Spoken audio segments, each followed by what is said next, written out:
Hello, everyone, and welcome back to another day here at the Damage Report. Big Tuesday show, lots to get ready for coming up later on this weekend going forward, both in terms of stimulus, in which we've got a little bit of good news. Yesterday was rough in that area. Today, a little bit less so. We've also got a bit more information on the upcoming impeachment trial, as well as we're gonna touch base with a couple of Biden's picks to join him in the White House. So one that's already been sworn in, Pete Buttigieg, a transportation golden boy, and Neera Tanden, obviously longtime friend, both of myself and also the guest joining me today, Jordan Uhl. How's it going, Jordan? John, thank you for having me. Yes, great friend of mine. I saw this trending on Twitter and I thought, look, it's not much of a story we're gonna be talking about Neera Tanden's quest to become OMB director. Well, that is a story. This particular story isn't much of a story, but it's gonna be a little bit of fun. So you're gonna want to stick around, everyone, to see that.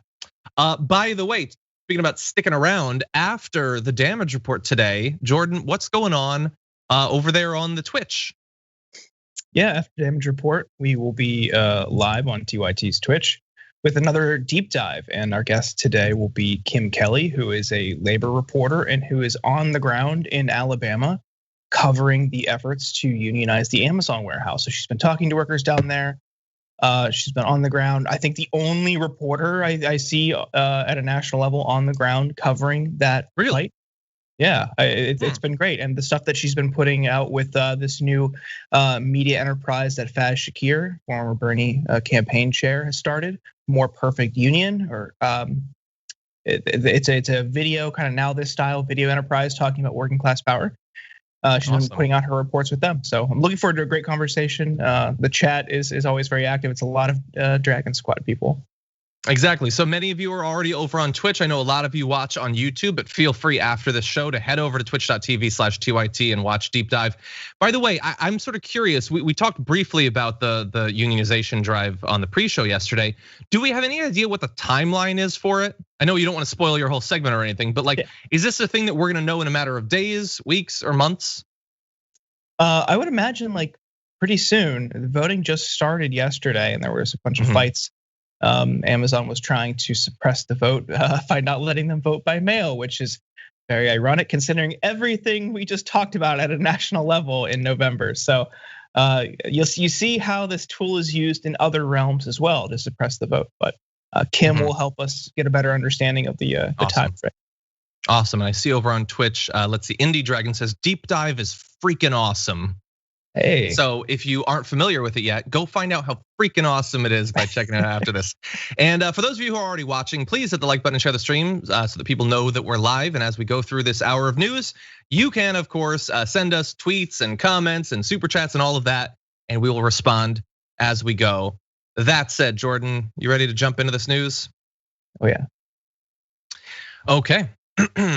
After some initial promising information about the new Biden-backed COVID stimulus plan, we entered this week not knowing what was gonna be left of it when it finally is passed. I mean, Biden was talking about the minimum wage hike being stripped out. They were gonna be hyper micro targeting these checks so that 7 people in Wisconsin would get it and that's about it. But it looks like, based on some of the most recent developments, we might be moving a little bit back towards the bill, which looked better as of about a week ago. House Ways and Means Chairman Richard Neal released legislation that would send the full stimulus payment to individuals earning $75,000 per year, rather than the $50,000 cutoff they were going to have. Couples earning $150,000, obviously. Congressional Democrats had explored curtailing that benefit to $50K and $100K for married couples. Because of people like Joe Manchin and all of that. They'd also talked about the change from the sort of minimum cutoff point to the max, ramping very quickly up to losing more and more of the money. They've sort of backed off of that a little bit. It's gonna be interesting to see, of course, that's the House. When we again are talking about the Senate, Manchin is still there. It's still a 50-50 split. Jordan, is Manchin the guy who would tank this entire thing if he doesn't get the low cutoff point that he wants? Well, I think it'd be foolish if he did, because there's people in West Virginia, like his home state, that desperately need help. again to reference that new enterprise, Faz and his team went to West Virginia and talked to people on the ground, who talked to people with real life circumstances, people who are forgoing critical medical care, medical treatment, people who are living paycheck to paycheck, who desperately need this help. So if Manchin were to do this, and for people unaware, Joe Manchin is a multi-millionaire. So for Joe Manchin to put an end to this, and people who got a meager $600 in December to not get a follow-up check or additional funds in that same effort is unbelievably callous. Talks about sunsetting it at a faster clip. Talks about debates over shifting the amount from 14 to 1,000. I mean, we're seeing some pushback from Democrats on that, which is great. I'm not going to really exhale until it's done, because it could change up until the last minute. So I think it's really unwise for Manchin to stand in the way of this, because he'll be known as the person who blocked benefits from millions of people. Yeah, on the checks, you're right. And also he's pushing for a lower increase to the minimum wage. I'm sure he'd be perfectly happy with it not raising at all, but he's saying no 15, that's crazy. That's Jetsons money, we can't have that. $11 an hour, that's money that's grounded in the here and now. That's what he wants. Now, in that House bill that I referenced, $15 an hour minimum wage, that hike is included in the House bill. Again, we don't know for sure what's gonna happen in the Senate, not only with people like Joe Manchin and potentially others who don't want to raise the minimum wage, who think that standing as the bulwark against the lowest income people in America making more money is a great way to kick off your relationship with the voters between now and the midterm elections. We also don't know if it's going to be allowed under reconciliation. And even Bernie, we showed some video of him defending it yesterday, didn't say whether he thought that Vice President Kamala Harris should intervene to make sure that it is adjudicated to be able to be done under the rules of reconciliation. So there's still a lot that we don't know about how this is gonna go. But at the very least, the House version of this bill is $1,400 checks rather than 2,000, notwithstanding, about as good as it was likely to be under this Democratic Party. Yeah, I want to also let people know, and you might have seen that the Chamber of Commerce now and Jamie Dimon and some of the wealthiest individuals and most powerful individuals representing the business class are meeting with Biden today, and the Daily Post just reported that out. But what that could lead to is more business pressure on clamping down benefits. So I really hope that's not the case. But we're seeing more external pressure to keep your benefits lower.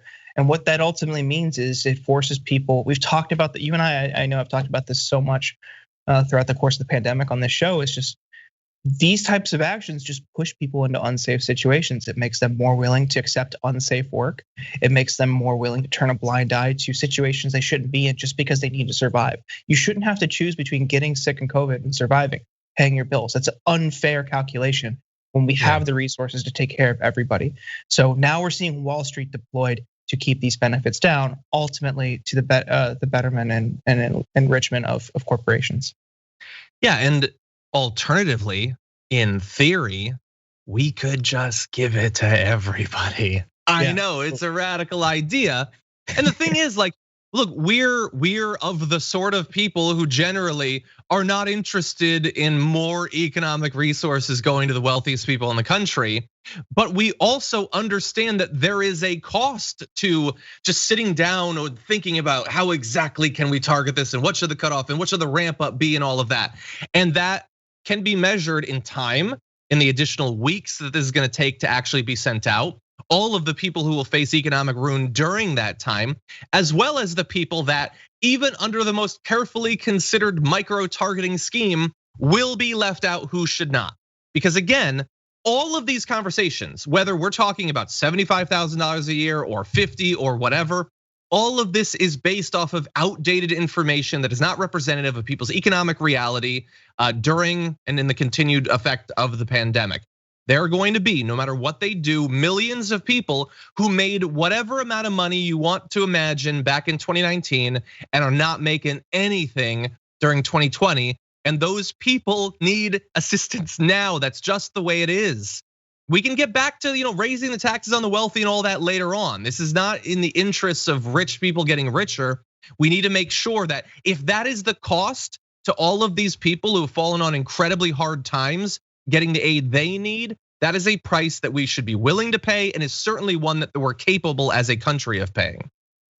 Well, this represents the problem with means testing in general, because there's all these catches and asterisks and things you need to qualify for and forms and whatnot. Like, it's a Rube Goldberg machine of benefits, basically. And when you have to, because of this, because you're relying on a year where you were working and your income then, now they're saying, okay, go hurry up and fill out your taxes and get your taxes done so you can qualify that way. Okay, well, that ignores how deliberately complicated the tax process is because of lobbyists for companies like H&R Block and all of these tax prep companies, making the tax code extremely difficult to comprehend, and you have to rely on people like that. It's just another problem that Congress themselves has created and is now a blockade in access to benefits. The easiest way to do it, to make sure nobody falls through the cracks. Also, what if you just can't afford to do it right now? What if you are just trying to wait to the last minute to just get it in under the wire, and maybe you need to start a payment plan or something like that. There's so many other circumstances, but the easiest way to do it is just give it to everybody and then adjust the tax brackets and then tax it back retroactively for people who you think don't need it. That's it. It's that simple. But they don't want to do that because that just opens up the floodgates. Then it shows, look, the government actually can help you, and they don't want that because then you're going to expect that in future crises. Yeah, and look, if they want to avoid that situation, don't get us into these sorts of crises. How about that as a trade-off? Actually care when disaster is looming, and then you don't need to provide as much aid. You know it's going to require a lot of aid? Climate change continuing to ravage our country. So maybe if we solve it, you won't have to do as much FEMA funding and all of that later on.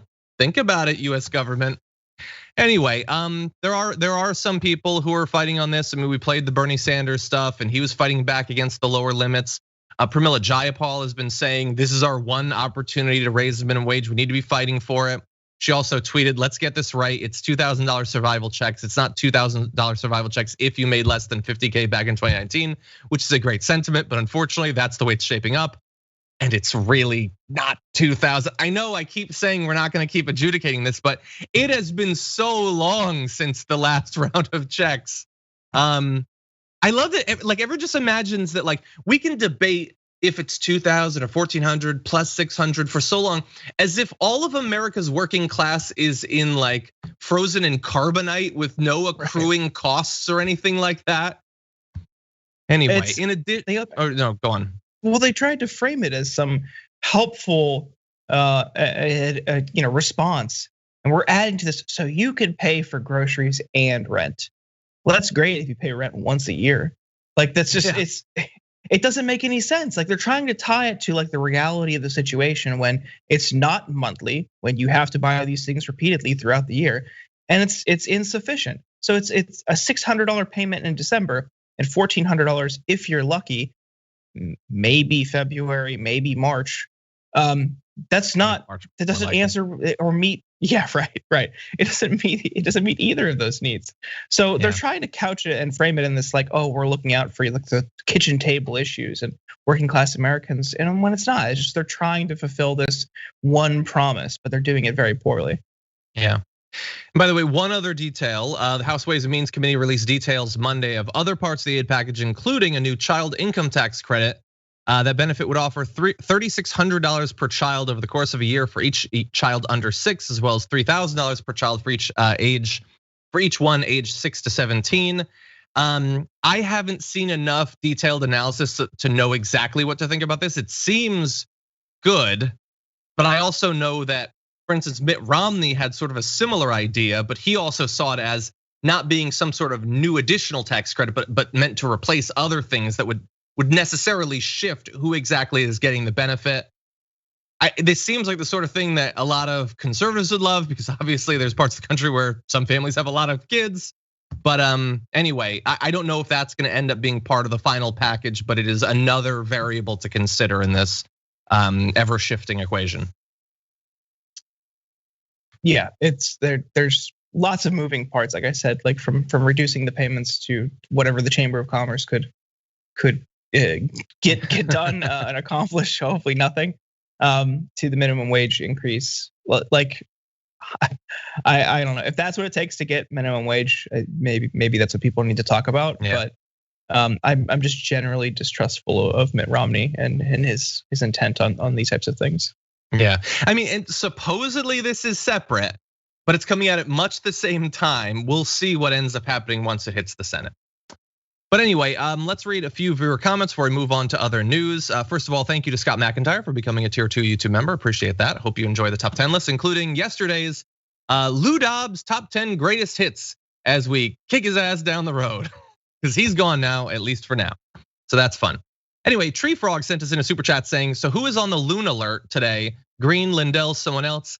No, we got nothing on Green or Lindell. I mean, I guess this Newsmax host we're gonna talk a little bit about, he seems like kind of a loon. Not necessarily in the same way as Green, but we'll see. You let us know what you think. Safarius Sykes says, hello, Father of Dragons, I need your almighty wisdom. Should I be known throughout the cosmos as Cypher Dragon or Dragon Cypher? I thank you for what you do. You may not think it is a lot, but it is. Thank you for that. Cypher Dragon or Dragon Cypher? Jordan, what do you think? Cypher Dragon sounds cool. I think Cypher Dragon. I think I'm agree. Okay, we have adjudicated Safarius Sykes. Sandor the Burninator says, did you see that Lieutenant Governor for PA John Fetterman is now officially running for Senate? Any chance we could get this great progressive on the show? Yeah, I would imagine that at some point, assuming he's okay with it, he would come on the show. Any thoughts about that, Jordan? Yeah, why not? Worst I can do is say no. No, sorry, I mean him running, not him coming on the show. What do you think about this potential guest? No, I don't know. Sure, I don't know much about him, so I don't want to weigh in on the platform. But sure. I'm just very hesitant to. We'll have to see. Yeah. That's a great point. I mean, there have been candidates in the past that I've been very excited for, and then they do a bit of digging, and you find out, they technically agree on some things with me, but that don't make us the same. So anyway, we'll see. Ian Sutherland sent in a super chat saying $2 towards buying Jordan a light bulb. No, he's a Twitch. I have lights. What are you talking? Hold on. I have lights on. No. These are lights. I like the better before. I have them set to blue. That's it. That's what I'm saying. Like he is a Twitch kid. They like colorful atmospheric lights. Bullying me. Ian. Anyway, over on Twitch, Obi-Wan Kenobi gifted 1 tier 1 sub. Thank you so much for that. Dragon Song Yessie gifted 1 as well. Tell Me What to Put gifted 1, as well as Skittle Butt Dragon. I don't think I've seen that one before. That's something. Thank you for that. Animated Dragon as well. Hey Didi Mama subscribed for the 3rd month. Thank you for that. JYPZ Rock subscribed with Prime. Notorious BMAC resubscribed for the 3rd month and says, love you guys. I don't even bother watching mainstream media much anymore, to paraphrase the old MTV slogan, I want my TYT. Well, definitely make sure that we are never the only source of information that you're getting. We're not the only source of information that I get, that's for damn sure. But thank you for your support of the network, I do appreciate that. Voltrar subscribed for the 7th month, Kin of Wolf for the 5th, Heart of Monk for the 4th, Talon for the 9th. It says, I claim Pogo Dragon, I'm an avid Pogo player. That's cool. Is that Pokemon Go? That's probably Pokemon Go. I'm not sure, I haven't played it in a bit. I think I stopped playing Pokemon Go at the 2016 RNC. I remember walking around the RNC playing it and I thought, I think my priorities are messed up here. Anyway, but it was fun. It was fun, and I wonder what they've done with it since then. Anyway, with that, why don't we jump into some more news? And I can see that my producer's happy about that. I see you. Anyway, here's an alliance for you. Chuck Schumer and Representative Alexandria Ocasio-Cortez have teamed up to provide some aid to the many, many American families who have largely needlessly lost loved ones during this pandemic. They made a rare joint appearance. Presumably in the future, they'll make appearances on the debate stage together. But for now, it's a rare joint appearance to announce $260 million in funeral benefits, specifically dedicated for New Yorkers as part of the latest COVID relief package. The money is part of a $2 billion national pot of disaster funds, which will be channeled through FEMA. They announced that families can get reimbursed up to $7,000 for funeral expenses. Eligibility for the funds will be retroactive through the beginning of the pandemic, way back to January of last year through to December of last year as well. Although bear in mind the pandemic is still going on, so hopefully that will be increased at some point. But Jordan, I know that like on the surface level, man, it does seem messed up that as we were talking about before the show, it's like it's so hard to get money to people to help them survive the pandemic, but we can find money for them after they die. But hundreds of thousands of families have had to pay for funerals, and funerals are not cheap, and it's in the midst of an economic collapse. So this isn't something that I had thought about before I first saw AOC tweeting about it, but it is a good thing to do for the many families that have been needlessly stuck with tragedy over the last year. Yeah, it is a very grim story. When I saw you include this, I just was kind of shook. Think about the beginning of the pandemic, and we started to see freezer trucks full of people who had passed away. And despite that, you had conservatives rushing to hospitals saying like, oh, it's not full, it's not real. And just people continued to die, and they're pushed out, and they wanted to reopen businesses, and ignored it and insisted that it wasn't a big deal. And every step of the way fought any attempts to help people. Now, when someone says, okay, maybe they can just die with a little bit of dignity. Maybe their family shouldn't now be burdened with expensive bills, or choose between like throwing them in a ditch or cremating them or whatever, or maybe just like some form of closure. And mind you, a lot of these people probably couldn't even see their loved ones before they died because they were practicing social distancing and just generally not safe. This has been a tragic year for so many people. And I gotta imagine the response to this from Republicans is going to be, this is government waste, we shouldn't have to do this. People should do it themselves. They should have thought about it. And the same types of personal, like fiscal responsibility talking points that they see trotted out for every other issue. And so it just, from start to finish, every step of the way, these people have stood there and said, okay, it's not a big deal, it doesn't matter, not my problem, I don't care. Now we've got their colleagues dying, and they just still don't care. What's it going to take? And I would imagine there isn't a point where they'll ever care. These are unbelievably self-absorbed people. I think objectively you're right that there's no point. I mean, I would argue that regardless of which group you're talking about, Republican lawmakers, right-wing media, the people who became the anti-maskers, I think they cared far more the first 3 weeks of this than they have ever since then. And I think that they care less with every passing week, no matter how many people die.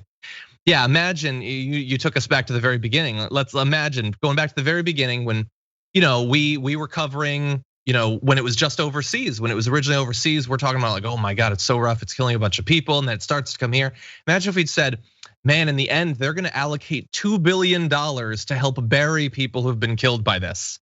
And then someone might say, wait, it's gonna cost $2 billion to bury all that will have died. And then we'll have to say, well, no, technically that'll get us through December. And then we'll come back to the topic and figure out how many more billions of dollars we need by the very end. I mean, that is just madness. But it would be worse to not have the money. These funerals are expensive. For many people, those 7,000 is probably not going to cover it actually. And to your point about the lack of dignity and how inhumane all of this has been, I try to be very opaque about this, but my relative who lost someone very close to them, from the admittance to the hospital, never got to see that person. Over a month in the hospital until that person died, never got to see them. And then is struck by not only losing this person, but a lot of money as well. Can we just give them that? Can we just give people that? Like just a help for a funeral. Just give them that, that's it. Like it's not a tall ask after everything else. If they blocked everything along the way, just let people have some form of closure. That's it. That's not a tall ask. No, it's not. Now, in rolling out this plan and announcing it with Chuck Schumer, Representative Alexandria Ocasio-Cortez spoke about the expenses related to losing a loved one. Let's take a look at what the Congresswoman had to say. When you suddenly lose a loved one, you're talking about an expense of $4,000, $5,000, $7,000, $10,000. And then during COVID, with overrun funeral facilities, etc., families also are having to deal with having to pay for the storage of the bodies of their own loved ones. This is wrong. Oh my God! I mean, like you were saying about the freezer trucks, and I remember we covered when Texas was starting to spike. There were job postings for people to like move bodies. Like the description was like you have to be able to carry a couple 100-pound bodies like for hours a day.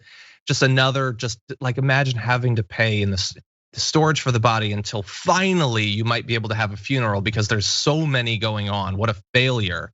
But I'm glad that AOC, who talked also about the costs that were put on her family after her father died back in 2008, understands that and prioritizes this because this is not something that lots of politicians were talking about. No, I can't even believe we're having this conversation, but it's really depressing and grim. But it's the least we could do. It's to add the storage fee on top of it is really cruel because these are people who have been struggling, in many cases struggling to make ends meet all year. So now you're adding another fine while you're also simultaneously not helping them and not and blocking stimulus checks. So it's just you get them coming and going. And by the way, sort of related to this, she was asked if the funds would apply to undocumented families, and Ocasio-Cortez said yes and explained why those communities should not be afraid to apply for these funds, saying, quote, "I think it's completely understandable why there is that fear there, especially over the last 4 years of targeting of our immigrant families. But I think right now our families, especially under Biden administration, a Democratic Senate and a Democratic House that is prioritizing immigrant rights, including those who are undocumented, to not have fear and to not allow that fear to further marginalize our community." And I like that sentiment. And so far, most of what Biden has done in the area of immigration, I think, has been positive, although there are some clear gaps, including things that he had promised. I think, Jordan, you've actually tweeted about some of the very clear immigration-related promises he's made that are as within his purview in executive orders as the other things he's done that he hasn't done yet. But in this area, especially considering the past track record of Democratic administrations, we can't just hope that they're gonna be awesome from the point of view of the undocumented. So, hopefully people will be watching in this area.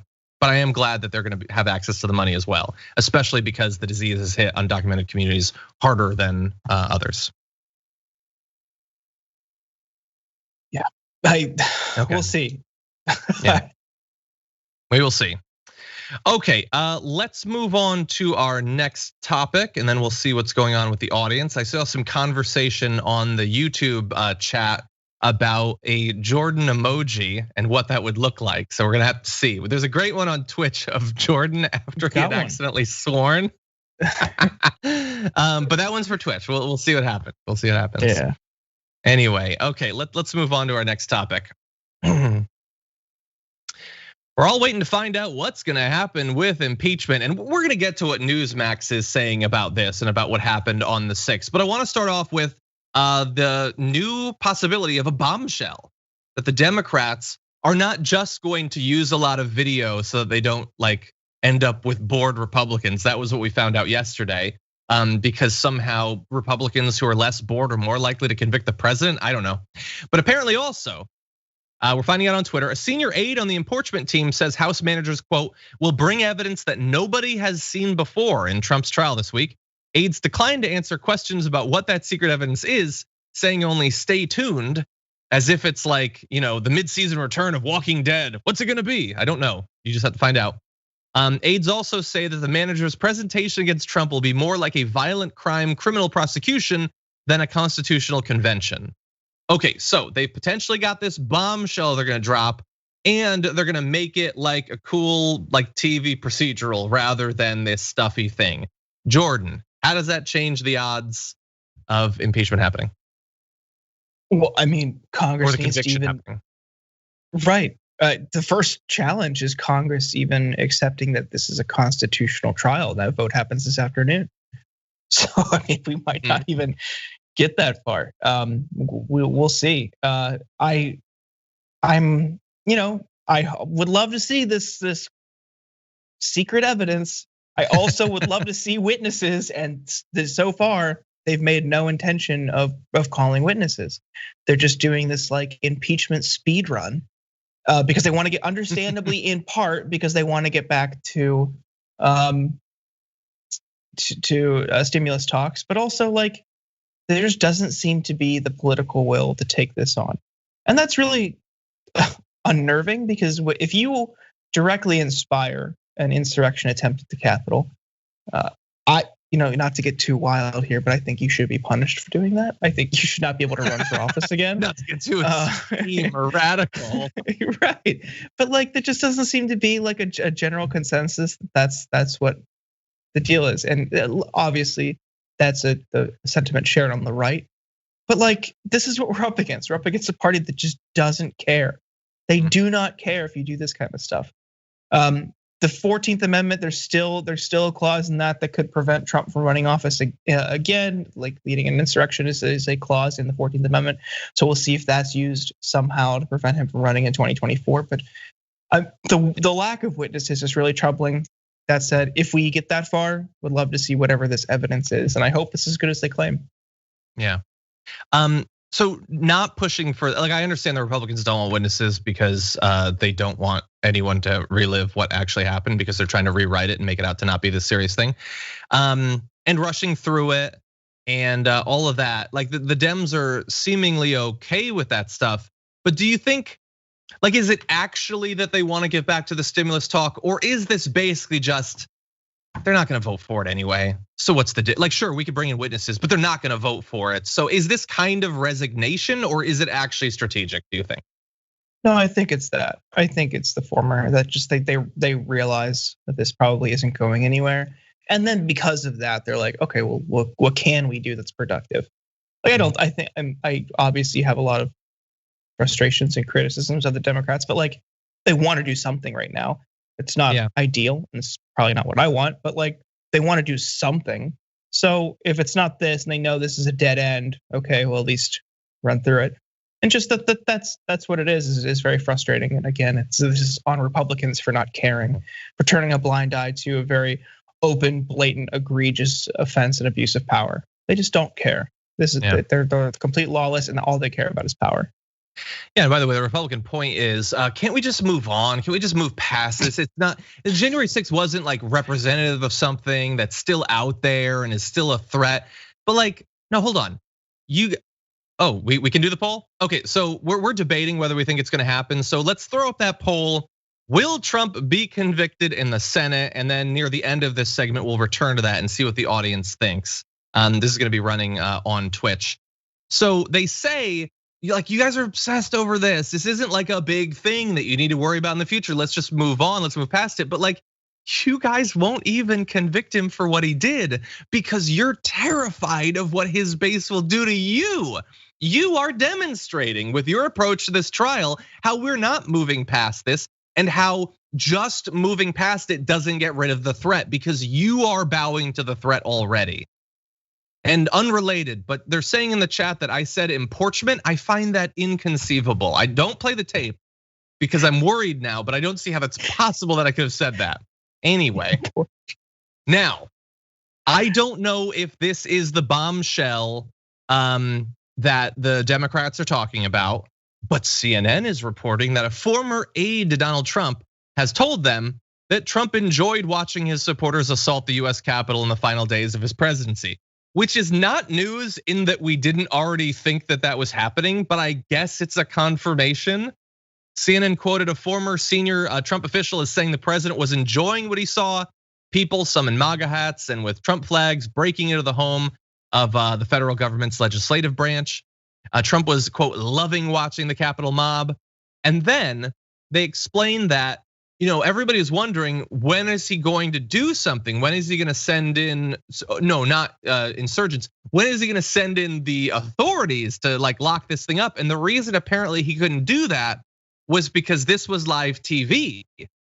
He was hard to reach, and you know why? Because it was live TV. If it's TiVo, he just hits pause and he takes the calls. If it's live TV, he watches it, and he was just watching it all unfold. That's what they said. That, like, this is the most idiocracy thing ever. He just couldn't get off the TV to do anything about it. So he let the violence continue because he didn't want to miss any of the violence. Again, I don't know if this is the bombshell. I don't know if it's gonna matter. And you gotta love the courage of this former official who is revealing that Trump was delighting in political violence but won't actually identify themselves in saying it. Yeah. We kind of had an inclination that's how he felt. We remember that video of him standing there watching it that I think Don Jr. put on Instagram. Yeah. He was just kind of reveling in it. So it's not exactly new. But I don't know. It just doesn't seem like that's going to be enough. If they don't care when you have people like the visuals of people actually in the Capitol, people waving his name on the flags, that kind of stuff.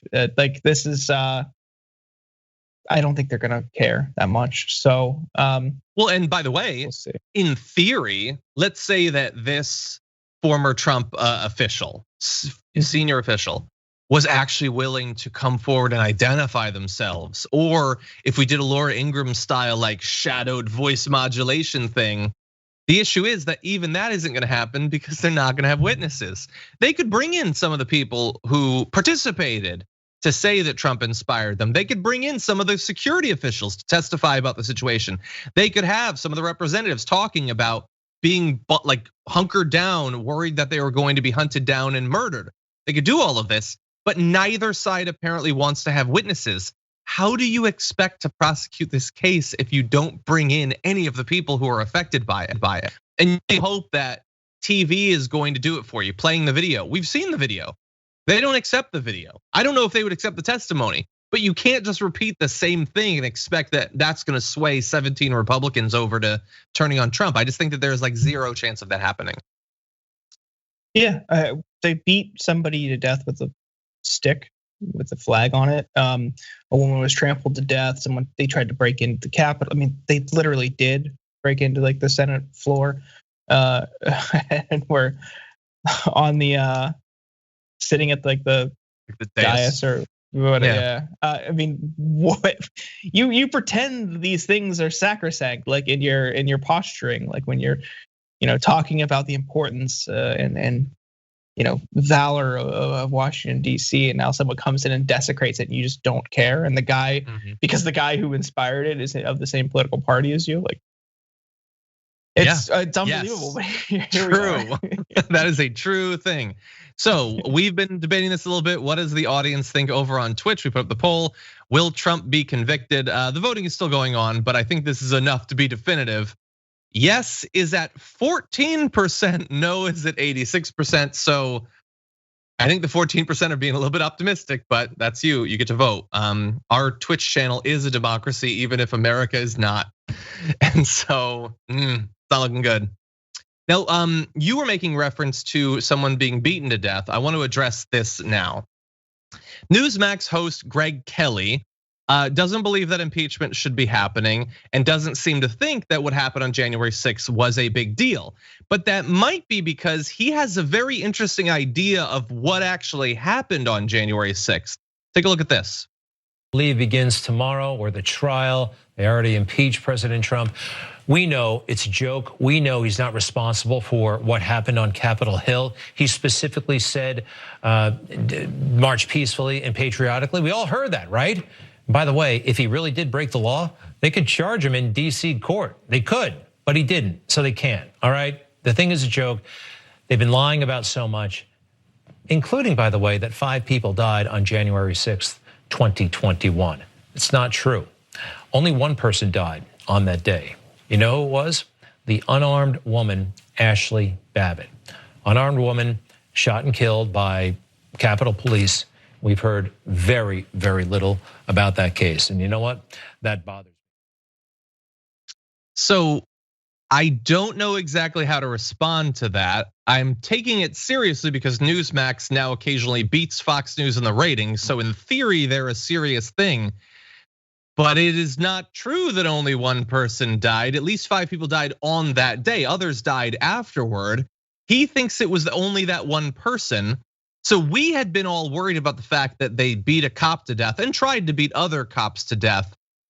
But he apparently just denies that that happened at all. What are we supposed to say in that case? He's got tons of people watching him that I guess don't have to think about the cognitive dissonance of saying that they support the blue, but that they're the people who agree with them beat a cop to death, because they don't have to accept that it actually happened at all. Yeah, these are outlets and pundits that didn't really care during the George Floyd uprising over the summer about police brutality. Now all of a sudden, when someone's breaking it, and these are people who were, for Breonna Taylor was sleeping, for George Floyd, who was allegedly using a counterfeit 20 and then had a knee on his neck for 7 minutes. Those are blatant murders, and now you have someone breaking into the Capitol, being shot because she was breaking through a busted window despite being told no. And like now all of a sudden they're like, wow, this is so tragic. We need to talk about this more. It's like, yes, we should talk about police killings, but we should talk about all of them. And to frame this as some sort of like innocent victim, I think is a bit rich after their blind eyes for years. So yeah, from that to ignoring other people that were killed, ignoring the violence and barbarism and destruction throughout the rest of the insurrection. It's just so funny to see this heel turn from people like that at Newsmax. But while we want to just kind of dismiss them as some fringe outlet, it's not. It's becoming more popular because people are ever increasingly turning to more and more fringe content like that, because just they've been thrown red meat for years by Fox. Once Fox finally realized, like, oh, we can't really do this anymore. We're getting sued. We're losing advertisers. Like everything is starting to, come into jeopardy. Then they went to Newsmax. They go to OAN. They're going to go somewhere else after that. So this is just, you've created this problem, and now they've just cannibalized the mainstream institutions, and they're moving on. Yeah. And look, I'm glad to say, related to you were talking about BLM, I'm glad to see that a Newsmax host thinks that a person being unarmed matters. Of course, the context was that she was surrounded by tons of these people who were armed, but they're ignoring that part. But I think, they've had a little bit of a rough time over the past couple of months because they sort of rose to prominence by just straight lying about the election, and then they discovered, making these very specific slanderous comments about a corporation in America where corporations rule is gonna get you in some trouble. And so there were lawsuits and stuff like that. And I guess they've been searching for obvious lies that they're allowed to tell, and just saying that like the cop didn't die, only this one person died. I guess you can say, I guess that's not slanderous from the point of view of the family of the cop who was beaten to death by these Trump fans. I guess they can say that. But like if you're watching that and you're a right winger, you know that you've heard that a cop died and other protesters died. It's just such a weird, specific false claim to make that I don't know how to respond. It's just not true. It's just not true. But every one of his fans, man, they don't think that, like they think that fact checking is some sort of plot cooked up by George Soros. So I guess we just have to move on. But if you're watching this and you're confused, let me remind you, more than one person died on that day. Anyway, let's see what's going on in the audience a little bit, read a few comments, and then we'll move on. Thank you to Nancy Smith and Snow White for becoming tier 2 YouTube members. Thank you for that. Amber Smith, Gary does stuff, Phoenix Dragon as well. Really do appreciate that. Let's see, Gary does stuff says, in addition to his excellent input and reporting, I'm always glad to see Jordan on the show because he was once wearing a Black Dahlia Murder Band t-shirt and had a BC Rich guitar behind him. Yeah, good band, good guitar. It's in the other awesome. Room. That's awesome. LMB says, John, have you seen DeSantis's Florida legislation targeting First Amendment exercise, allowing violence against protesters by bystanders, stripping cities of their funding prerogative? So if you're talking about the bill that I think you're talking about, we had talked about that when it was put forward. It's one of several states that have tried to make it as defensible as possible to violently attack or run over protesters. It is disgusting. Textan says, this is beyond the point, but can't the US government afford a cable package that allows the president to pause live TV? That's pretty good. Anyway, Bart says, trust me, John, you did say impeachment. Don't make me create an audio montage. You know my ways of producing receipts. Don't do me like that, Bart, because I know you can put that together and it's gonna be devastating. Don't. Okay, they're all saying that I said it. Thanks, you've turned on me. Twitch not only now has this image of me that Cenk drew, which is bad enough, but now they're all ganging up on me. Be best, Twitch. Hashtag be best. Okay, let's see. Forrest Dudley says, John, have you seen the hilarious video that came out last week? It's a parody of the sea shanty Drunken Sailor called "What Would You Do with a Bernie Sanders Sitting in Some Mittens?" I have not seen that, but it sounds fun. I will look into it. By the way, related to that, Jordan, have you seen Clapper? Are you familiar with Clapper? The new like TikTok for right wingers? No. So I want you to imagine a group of people who love Donald Trump and desperately want to go viral, like the people on TikTok, producing content exclusively for people who believe in satanic sacrifices and that Donald Trump has a six-pack. And it's worse somehow than you think. I will say, there was one guy though who created this song about cancel culture, and it was spread on our Slack, and it was it's called Google's Gotcha. It's to that like Uga whatever, I forget the name now. Uga, what's the song? Anyway, and it's terrible. It's really bad, but it also was stuck in my head for like a solid hour. So don't go on Clapper, it'll get you. Anyway, with that, why don't we talk about something at least sort of thematically related to Clapper and talk briefly about Parler. You gotta wonder, especially after the election, and especially after he was banned from Twitter, why did Donald Trump never go on Parler? I mean, it is filled up with his adoring fans. He would be by far the most popular person on it. He'd no longer have to look up to people like Obama and Miley Cyrus and stuff like that. So why didn't he do it? Well, we found out earlier this week from some reporting from Buzzfeed News about why that is. The Trump organization had apparently negotiated on behalf of then President Donald Trump to make Parler his primary social network, but it had a condition: an ownership stake in return for joining, according to documents and 4 people familiar with the conversations. The deal was never finalized, but legal experts said the discussions alone, which occurred while Trump was still in office, raised legal concerns with regards to anti-bribery laws. So they apparently started talking last summer, and then they spoke again, the Trump team and Parler, after Trump lost the 2020 election. Documents shown to BuzzFeed News show that Parler offered the Trump organization a 40% stake in the company for him to join. So we've got some more on this, but I mean, obviously that is a gigantic conflict of interest for a private corporation to be offering like almost half of their stock to the president to use their product. And interestingly, they backed off of this for all of their lack of concern about emoluments and personal enrichment and all of that, the obvious corruption going on. This was apparently a line that they weren't willing to cross, Jordan. But what do you think about this reporting? I wonder if they were just waiting until after he left to take him up on it, because he was like promoting it pretty heavily, and then when he got suspended, everyone was like, "Oh, I'm joining Parler," and then Parler got, for the most part, just kind of taken out of app stores and off the web.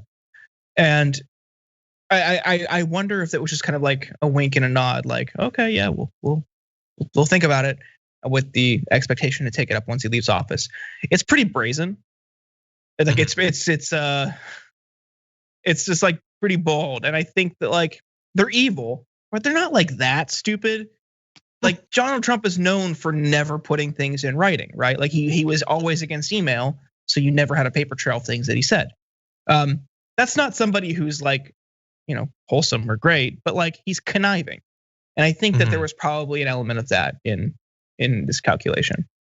Yeah, as we talk about this, and obviously Parler isn't now even what it was a couple of months ago. I don't know if it's possible for it to return. If apparently they canned one of their execs who said, "Hey, maybe we need to crack down on the domestic terrorists on the platform and stuff." They canceled him. They were okay with that. But anyway, there was a story earlier today about Trump's plan to sort of come back out into the public and gain influence again. And like he's probably never gonna be allowed on Twitter again. Presumably he could join Parler, but it's not, available to everyone. Is there a social media path for him? What exactly is Donald Trump going to do if his goal is to become relevant, be involved in the national conversation?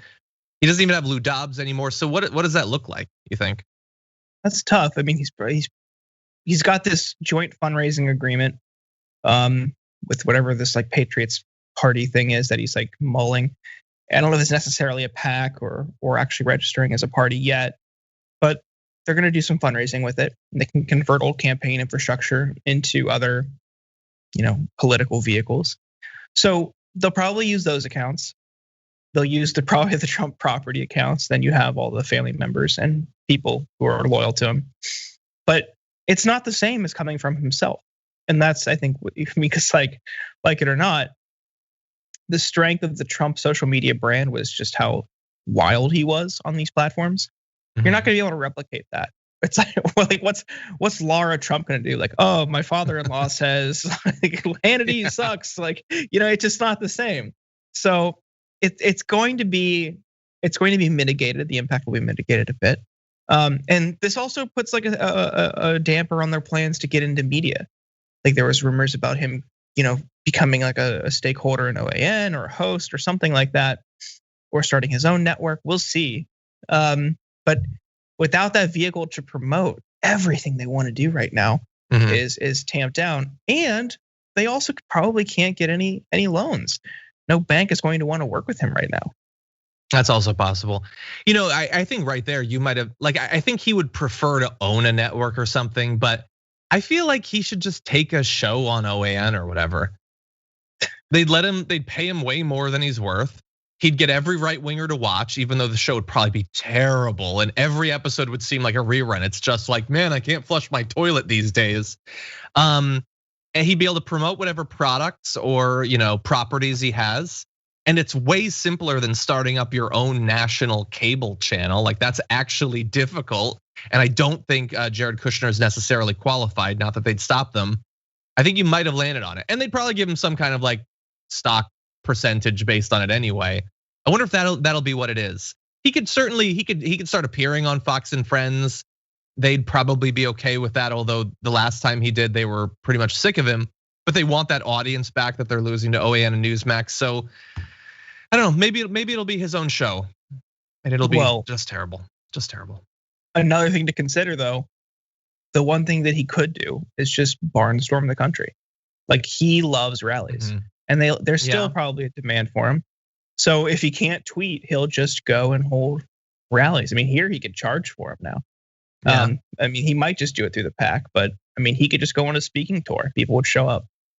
Yeah, and it'll be interesting. Like as more and more people get vaccinated, we'll be able to find these little brief clusters of death from COVID in each of the cities that he travels to. It's going to be devastating. Okay, with that, let's turn to slightly lighter news, and we're going to check in really quick with a couple of the members of Biden's team. Going through the confirmation process to become OMB director as we film this, or at least recently, was Neera Tanden. And Neera Tanden is an interesting figure in American politics for a number of reasons that I'm sure Jordan and I will get into. But at least today, during her confirmation hearings, mostly conducted over Zoom, her past social media activity came up because she's pretty aggressive on social media.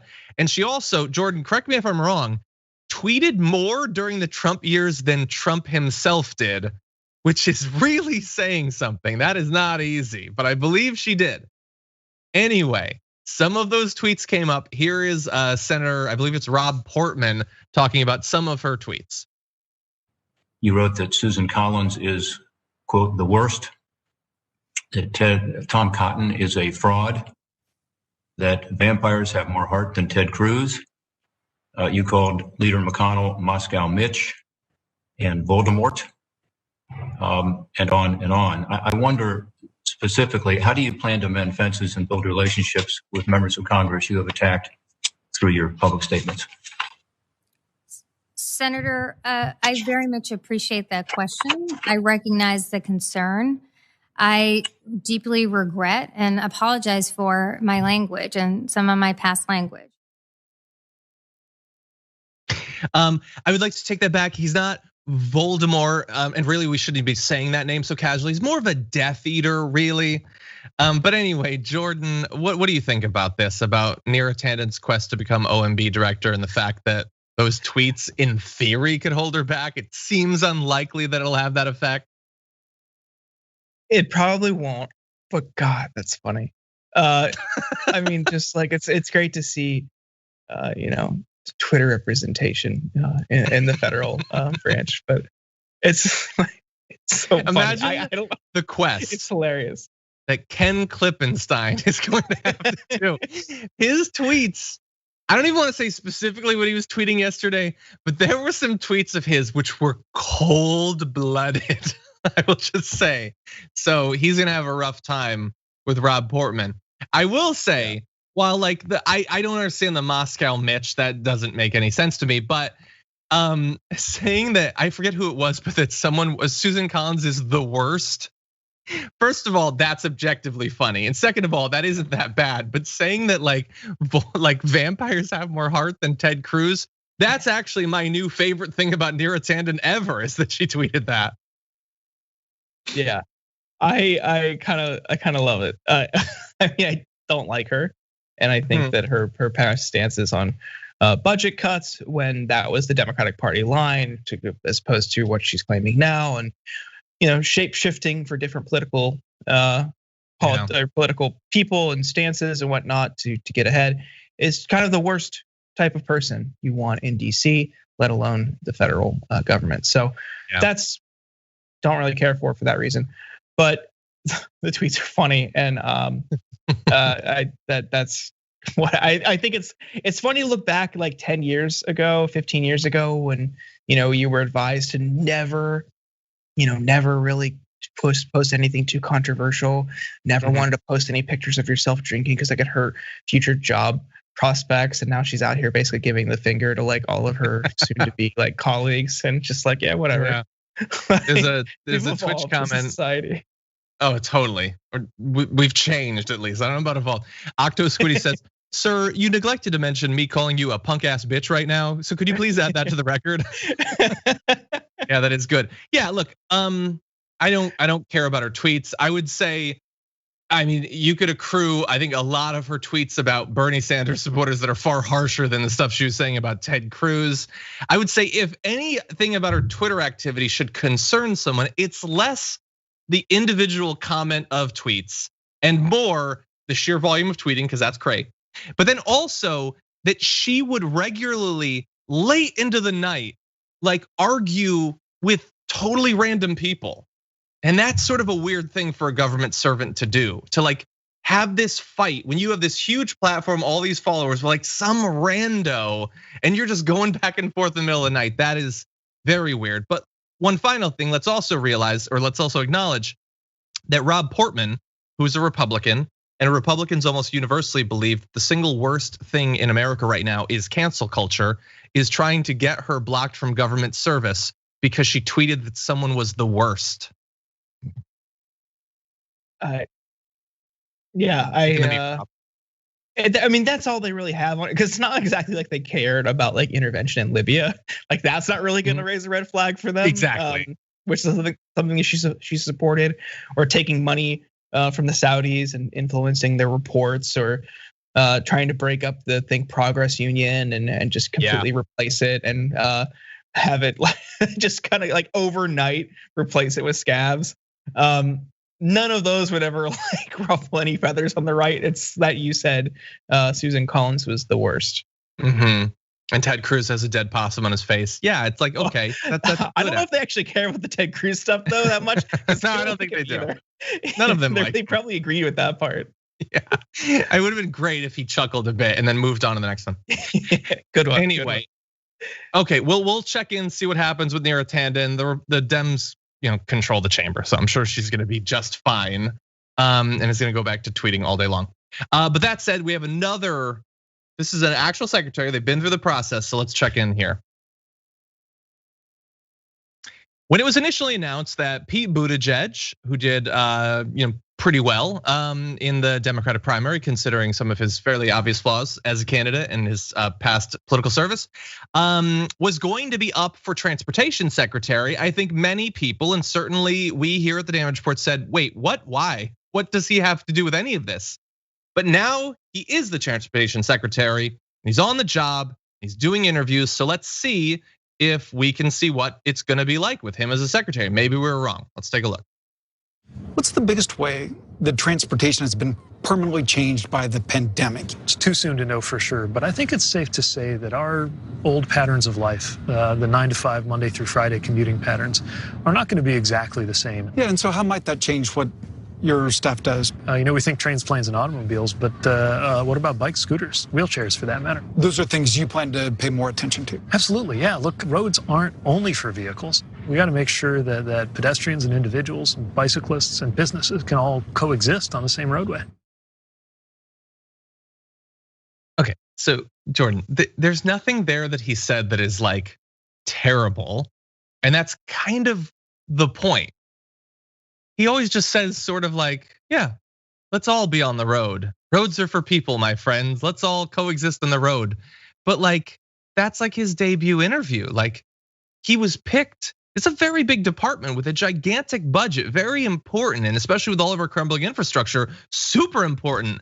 And I don't know, that just felt like you just like I guess spread a layer of butter on my face, and that's it. I don't know what else like that. There was no substance to that. It was just like, sure, wheelchairs and scooters too. That's fine. Bicycles, I bicycle. I don't know. What did you think? Again, it's just kind of hollow messaging from Pete. This is what he does. He'll say things and then he will structure his delivery in a very Obama style of oration or delivery, and he'll add an emphasis or a pause on certain phrases or words to make it sound more dramatic. And he uses like some Midwest charm to kind of spruce things up. But what he's talking about really shouldn't rise to the level of transportation secretary. That is a local issue when you're talking about pedestrian byways and bike lanes. That's a city issue. But because he is most recently a mayor, that informs his worldview because he's unqualified for the job.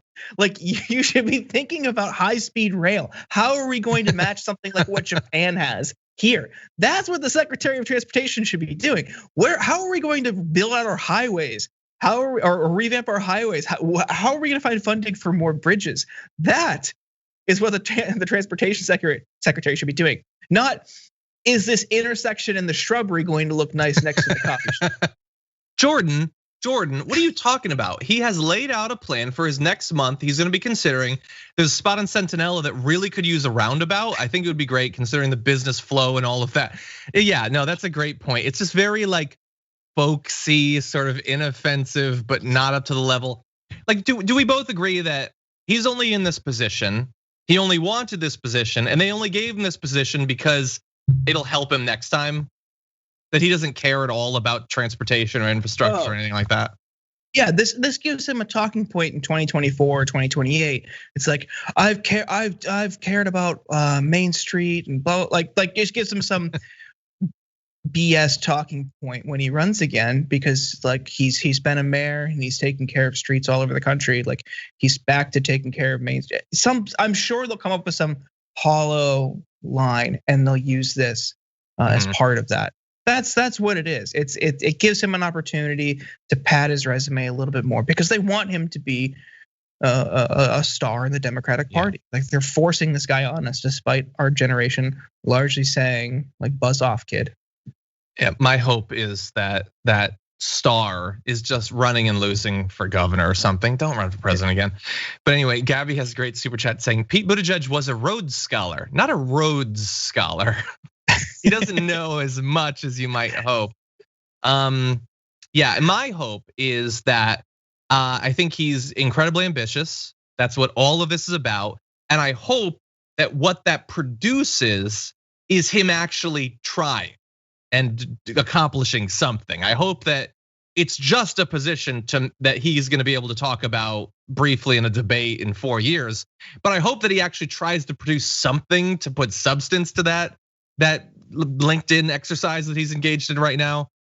I really hope. Anyway. Oh, by the way, I just have to take issue with one of his last questions from Axios. They asked him window or aisle, and he says definitely window seat because I'm a big napper. Window seat people are weird. I'm just gonna say that. I don't know, Jordan, are you a window seat person? I mean, just not a middle seat. Aisle's fine, window's fine, not a middle seat. I like to look out, especially if I'm flying out west from the East Coast. I like to have the window seat so I can look out over the desert and the mountains. That's pretty cool. Okay, that does sound good. I need access to the aisle. I don't care if they wake me up 1,000 times. I need to have access to them. But anyway. Got it. Okay, well, Jordan, thank you so much for joining us. We got a little bit of a break, 25 minutes until what exactly is happening at twitch.tv/TYT? I'll start a little bit earlier today. Okay, good. We'll start at like, I guess, what time is it Eastern? Maybe 11:15 or Pacific rather. Okay. But Deep Dive is on after this, and our guest will be Kim Kelly, who is a labor reporter. She will be talking to us about the fight to unionize the Amazon warehouse in Bessemer, Alabama. It should be great. So I hope you all can join us. That sounds great. Everyone definitely tune into that. Some of you are already there, but if you're on YouTube, feel free to head over to twitch.tv/TYT and watch that in just a few. It's gonna be starting early for us. Isn't that nice? Well, Jordan, thank you so much. Good luck with your prep for the show. Thank you, John. And for those of you at home, let me read just a couple more of your comments. Let's see. Michael says, Assassin's Dragon here about the funeral support. It's almost as if dealing with issues early is cheaper than later. It is almost like that. Something ounce of prevention, something pound of cure. 00 says, not sure about impeachment, but what do you think about impatioment, John? I'll see myself out. Be sure that you do. Let's see. Bart says, John, the Ooga Chaka sample you're referring to is the chant that begins the song Hooked on a Feeling by Blue Suede. Also, not a good idea from Pete B to add more non-automobiles like wheelchairs on the road or highways. It's bad enough that bikes and motorized scooters slow my roll when I'm running errands. We don't need Death Race 2021. First, we got JR with his like V8 support, and now Bart doesn't support people on bikes. Very nice at a lib company. I'm kidding, I'm sure that's not what he's saying. Okay, now finally, over on Twitch, Osborne says, after subscribing for 10 months, says 10 months, so here is a quote about the number 10. It's better to win 10 times 1-0 than to win once 10-0. That's not bad, I'll take that, thank you. Okay, TD Basilis subscribed for the 5th month and says you guys are my sanity, and then put a picture of me that Jenk drew. So thanks. Kenny from Philly subscribed for the 9th month. Awesome. 808 The Strain for the 3rd month. Says love the vibe, Dragon Till I Die. Thank you for that.